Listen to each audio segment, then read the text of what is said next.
En el recorrido que venimos haciendo para afrontar el desafío de humanización, nos encontramos en este segundo proceso. Jesús, camino de humanización.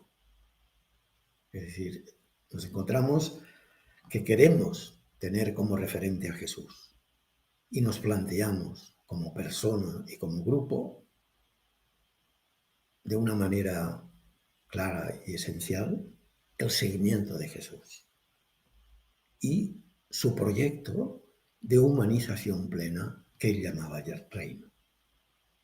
La imagen de la vida como camino es sugerente.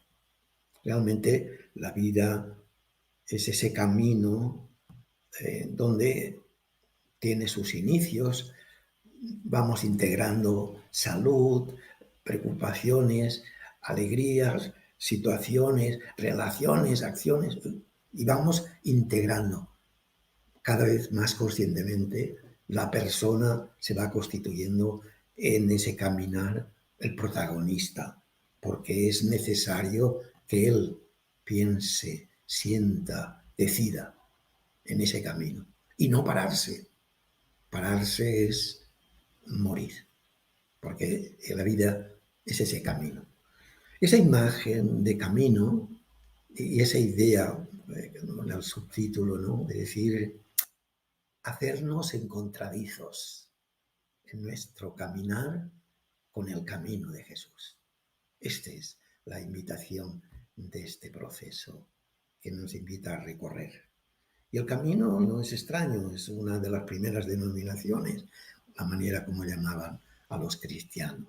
El camino tenía como una iniciación, es decir, una entrada progresiva, acompañada, y esa entrada iba tocando la vida hasta convertirse en el centro y la guía de la vida, de referencia como Jesús y su Espíritu. Este proceso quiere facilitar, ayudar a que cada persona se convierta a Cristo. Pero no se trata de conocer lo que dijo o hizo Jesús, que también, pero no es ese nuestro interés, sino hacer la experiencia de ser discípulos de Jesús. Es decir, de seguirlo, de ser discípulos hoy. Hoy somos los discípulos de Jesús. Después un proceso singular. Cada persona tiene que acoger esa fe. Pero a la vez queremos que sea un proceso que nos ayude a profundizar compartiéndolo con otras personas, en el intercambio con ellas. Bueno, pues nos encontramos en el primer paso, en la primera etapa, y nos preguntamos, ¿cuál es nuestro interés por Jesús? ¿Desde dónde queremos acercarnos a Jesús?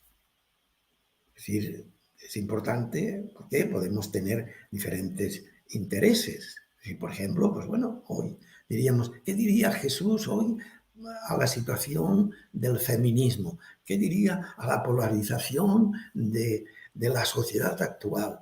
¿Qué diría a los padres que andan preocupados porque sus hijos se separan? Bien, esto es interesante, pero nuestra intención es otra. Es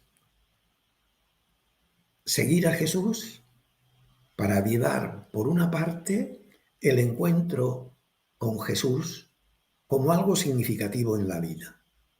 Y eso, hacerlo con la mayor libertad posible para disponernos a seguir a Jesús. La fe es una experiencia de encuentro que toca toda la vida de la persona. Y creer en Jesús no es algo automático ni algo necesario. Automático, es decir, como se hacía antes, por el ambiente, casi creíamos innecesario, ¿no? ¿No? Si es necesidad, ya la fe, ¿qué es fe?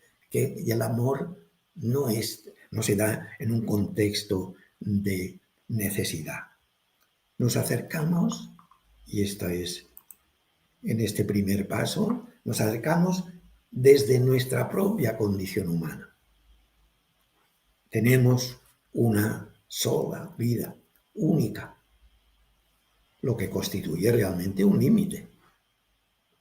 Al mismo tiempo, sentimos que la vida, es decir, el fondo del ser humano siente una llamada a vivirla con otras personas, no aisladamente. De ahí que estas son las dos dimensiones humanas desde las que nos queremos encontrar siguiendo a Jesús. La primera es nuestra condición de fragilidad, nuestra condición limitada, nuestro ser mortal. Y eso es lo que nos da coraje de vivir. Es verdad que ante esa situación limitada de la vida, ante la muerte, pues hay quien puede reaccionar diciendo vivir lo más intensamente posible el presente. Y eso, pues hay unas posturas, hay personas que toman ese camino. Gozar, conseguir y disfrutar y pasarlo lo mejor posible. Otras personas, y muchas, sentimos miedo de no ser capaces de responder a esa vida, de tener ese coraje de afrontarlo. Y de ahí, de esa falta de coraje, pues vamos como comparándonos, imitando, viviendo vidas ajenas. Hasta hay programas que suscitan y alimentan esa manera de afrontar la vida. Nosotros queremos ser responsables y afrontar la vida desde ese límite. Es quererlo vivir con el mayor ánimo posible. Y ahí encontramos, de ahí nos abrimos al Evangelio. Pero la otra dimensión unida es el ser humano, cuando se reconoce humano, siente también y reconoce también a los otros seres humanos. ¿Es posible que un ser humano exista sin ser reconocido humanamente? ¿Puede ser humano? Creemos que no. Necesitamos ese reconocimiento. Y eso cada vez, desde el principio, intensamente, pero lo necesitamos durante todo el camino de la vida. Por eso también ese cruce de camino con Jesús lo vamos a ver también. Entonces, estas dos situaciones humanas, desde ahí nos acercamos a caminar siguiendo a Jesús. Este es el segundo paso. ¿Qué significa seguir a Jesús? Jesús es quien nos muestra el camino hacia lo que Él, otros dicen Dios, Él dice Padre. Nos presenta una imagen de Dios. Y desde esa imagen también nos invita a construir el reino con su manera de ser humano. Ponerse en camino para seguir a Jesús, hay que tener en cuenta la pedagogía. Y la pedagogía nos revela de ver a Jesús su calidad humana. Es donde prestamos la atención, cosa que no ha ocurrido. Nos hemos acercado para descubrir la divinidad, pero olvidando la humanidad. Y esta es, desde el principio de la encarnación, es que Dios se manifiesta en lo humano. Y es en lo humano donde tenemos que descubrir a ese Dios. Y eso necesita una experiencia de iniciación. Jesús, pues, Si nos ponemos a seguirlo es porque es revelador de una vida única. Él también tuvo una vida única. Y cómo la vivió de manera coherente y plena, esto es un referente realmente. Y también nos mostró con hechos y palabras el don de la fraternidad universal que él llamaba reino. Estas son las claves del seguimiento. Por eso no nos basta creer en Jesús. Creer en Jesús, pues considerarlo en su vida, en su obrar. Queremos seguirle. ¿Para qué? Para ser como Jesús, para vivir esa vida como Él la vivió, contando también con ese espíritu. Vamos pues a ponernos en ese cómo se manifestó. Vamos a poner nuestros pasos en los suyos. Esto es hacer ejercicio, ejercitarnos. Tenemos que ejercitar. No vamos a mirarlo como espectadores, ni siquiera como un modelo. No, vamos a ver nuestro propio camino detrás del suyo. Ponerse en el seguimiento de Jesús nos abre a una dimensión totalmente original de nuestra fe cristiana.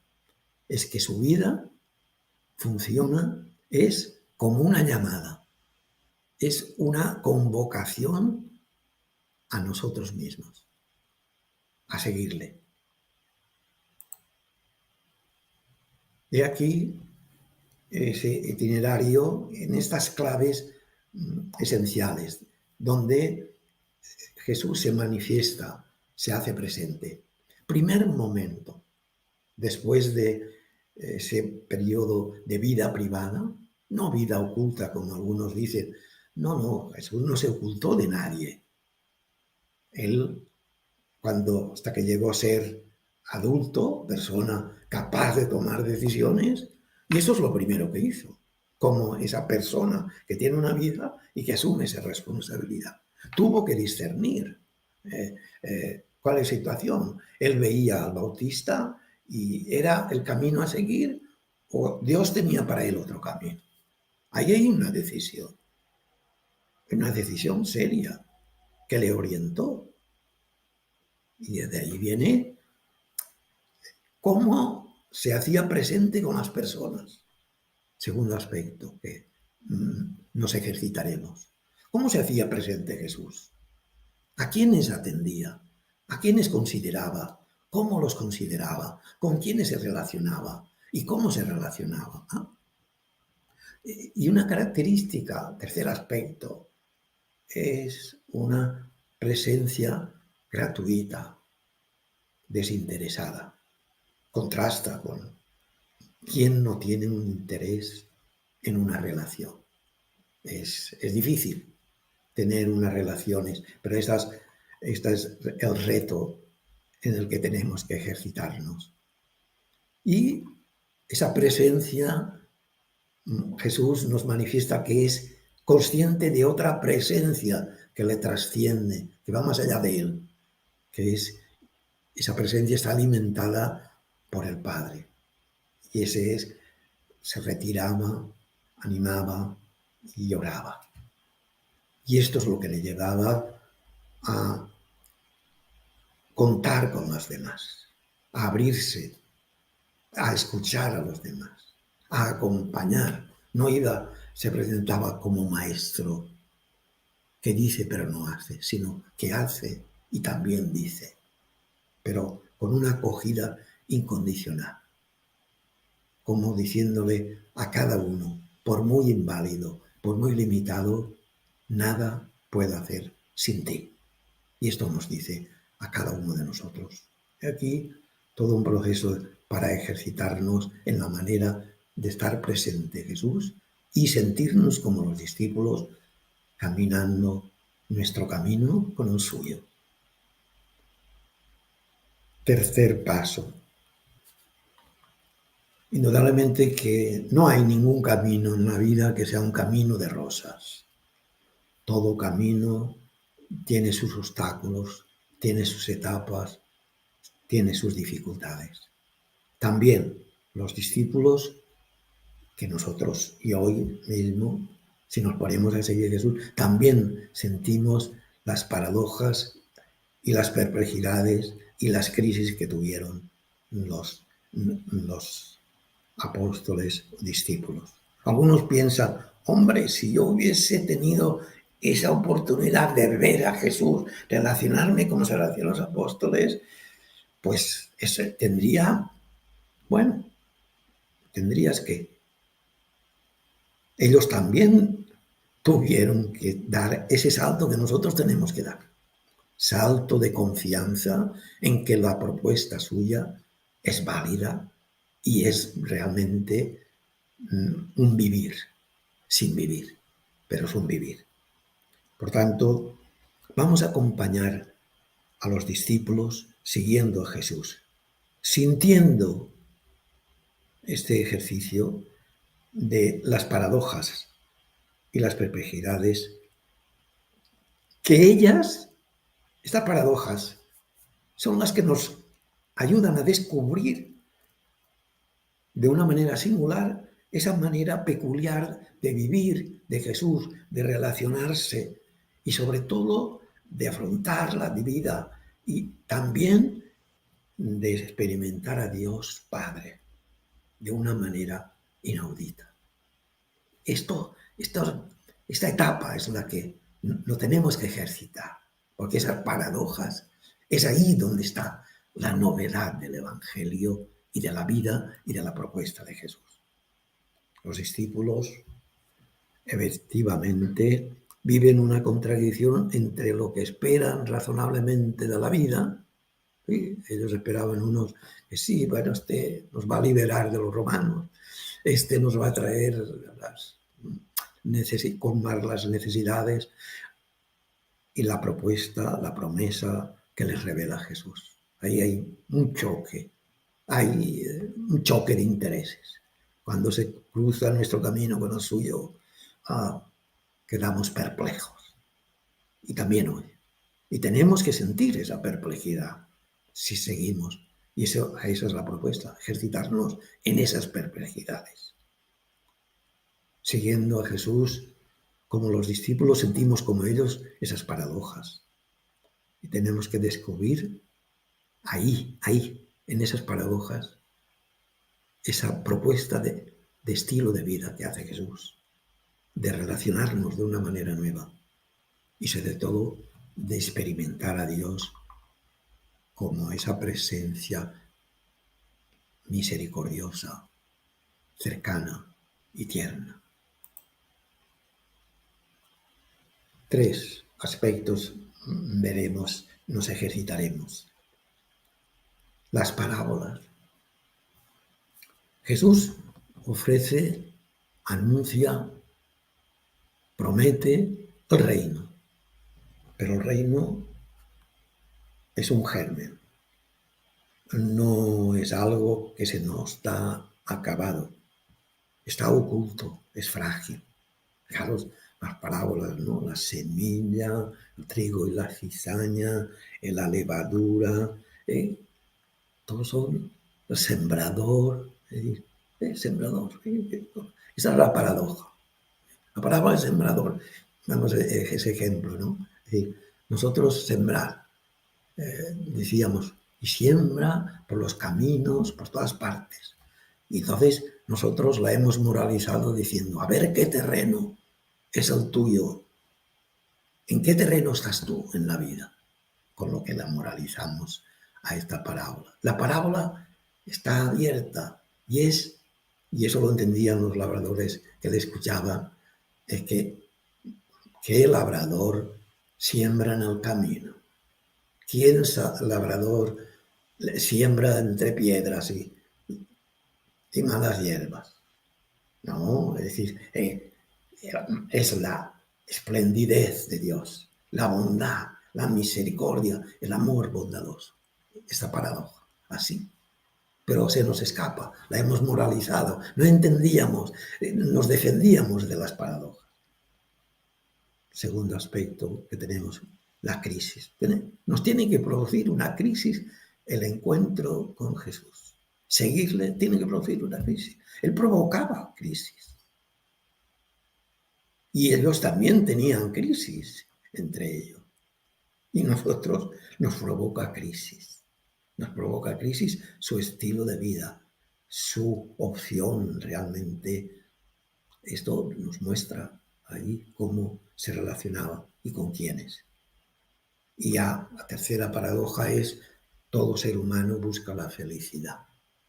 Y entonces las bienaventuranzas, las dichas, me gusta más. Dichosos vosotros, los que sois pobres, sentís, porque es vuestro reino. Porque las bienaventuranzas, esto ya es el culmen de la paradoja. Pero bueno, esa es la opción que nos hace. Es la propuesta de decir, desde abajo y desde dentro es donde se encuentra y se comparte la felicidad. Y es en esto que vamos a ver en esta cuarta etapa, la etapa final de la vida de Jesús. Es entonces cuando nos encontramos ante lo que fue decisivo y fue expresión del estilo de su vida, ni más ni menos. Ahí culmina aquello por lo que vivió hasta llegar a entregar la vida. Este cuarto va. Morir con Jesús para vivir por Cristo. Es decir, morir para vivir es algo que la naturaleza nos muestra. El mismo ritmo de la naturaleza viene la época, la primavera, verano. El ritmo de la naturaleza es morir para crecer. La semilla hay que enterrarla para que dé fruto. Morir, nosotros tenemos que hacer renuncias. Morir para vivir, para vivir. Pero Jesús nos ofrece ahí una clave. No es decir que después resucitaremos, no, una clave. Y la clave de esta se ve claramente ahí expresado en la manera como huyó, la manera como afrontó esa etapa final de su vida, nos muestra su estilo de vida. El seguimiento de Jesús encuentra su momento central y decisivo en la experiencia de la injusticia y la violencia extrema. Es decir, él era justo, era honrado. ¿De qué le acusaba? Y esto, esa violencia, esa justicia extrema, clama al cielo, ¿no? Es decir, que produce pues desolación, pérdida de sentido, como si Dios se hiciera ausente. Y de hecho, pues los apóstoles abandonaron todos realmente, le abandonaron. ¿Por qué? Porque la muerte es un fracaso. Pero vemos la respuesta existencial de Jesús. Es ante esa desolación, ¿qué camino hay? Tomar las armas, acrecentar la espiral de violencia o ser indiferentes y callarse. Él ofrece su vida. El don es el camino que nos salva de la desolación y de la ausencia de justicia.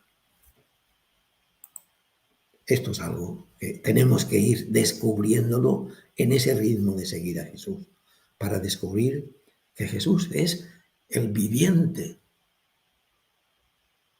El viviente, es decir, no ha dejado de vivir. Resucitar es una palabra que no es exacta del todo, expresar. Es el que vive, el que ha vivido siempre en Jesús y que ahora vive en Dios plenamente. Y Él es el que ha traspasado la muerte. La sombra de la muerte ha sido iluminada por esa vida nueva que Él, el Padre, le ha dado. Y esta es la llamada a la conversión. Este es el proceso de adentrarnos ahí como los discípulos. Y eso queremos ser. Seguir con los discípulos para ver ahí nuestros límites, nuestra muerte, y encontrar ahí ese sentido que en Jesús se nos ofrece. De ahí estos pasos en esta etapa final. Pasión y muerte, la experiencia esa de la injusticia, que también nosotros nos sorprende la pasividad de Dios ante la muerte de Jesús.